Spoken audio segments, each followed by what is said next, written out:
The stickman had bolts of cartoon electricity shooting out of him. "Attention! Advertisement," it says over his head. "Attention! Achtung! Do not use ladder in electrical storms. May cause severe injury or death." Mattie is glad she is not in an electrical storm. She does not want little bolts of lightning to shoot out of her.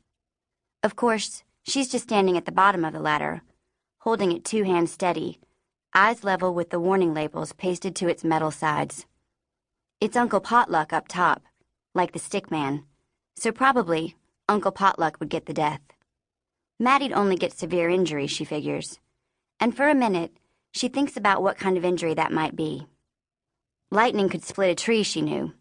Maybe it would split her, take a leg off or something. Or maybe she'd singe all over, like a shirt ironed too hot.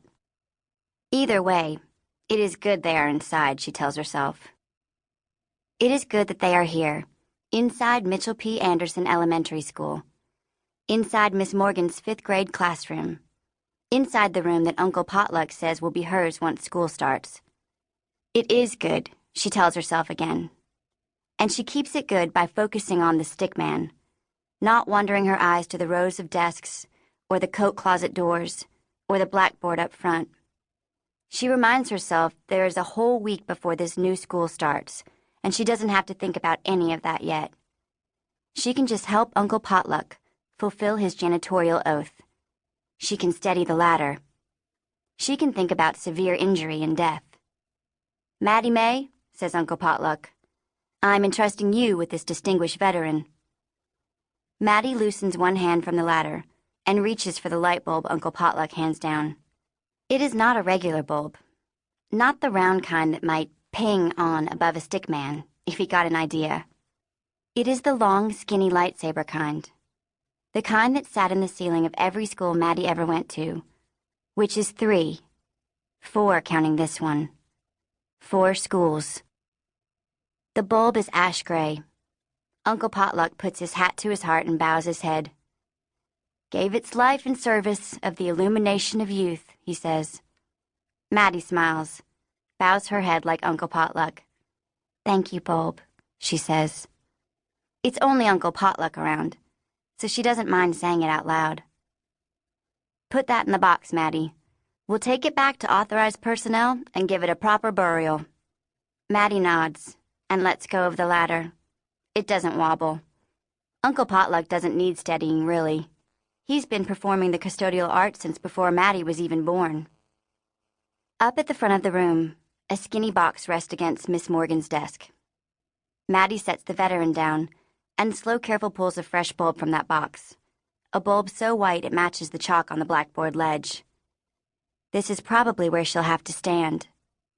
It's always up front that teachers make you stand. Every time Mattie has been new at a school, the teacher made her stand in front of the blackboard and say her name. Except last time, 4th grade.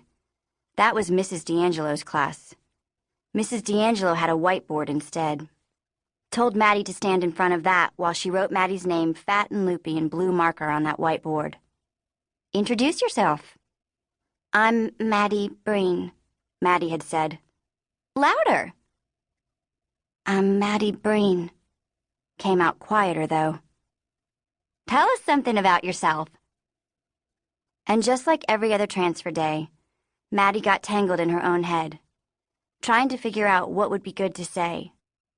What she could say that would be smart, or funny, or interesting enough to make people forget they already had friends and places to sit at lunch and people to be with at recess. Mattie'd had her notebook with her, the first one, the yellow one, and she'd held it to her chest like armor, tucked her chin behind it, felt her breath bouncing hot back. Shoes shuffled under chairs. "Shy," someone whispered. "Stuck up," got whispered back. Just the day before, Mattie had seen a TV show about Buddhist monks, how they could breathe so deep and slow they seemed to stop time, to stop their own hearts from beating. Mattie tried that then. Breathed slow and deep, trying to stop her face from redding up. It did not work. Probably because I'm not a Buddhist, she thought. And that's what she said. "I'm not a Buddhist." That was enough for Mrs. D'Angelo to tell her she could sit down. Mattie did sit down. Sat holding her yellow notebook at a table Mrs. D'Angelo had pushed an extra chair up to. Sat in the place Mrs. D'Angelo said was for now. Sat with 4 other kids. One of them that girl's star, though Mattie didn't know that yet. All Mattie knew was that she had said, "Not a Buddhist." Not exactly the kind of introduction that would have people rushing to make friends. Not that she knew how to make friends, really. She could be friendly, of course. After the newness of a place wore off, she'd been friendly.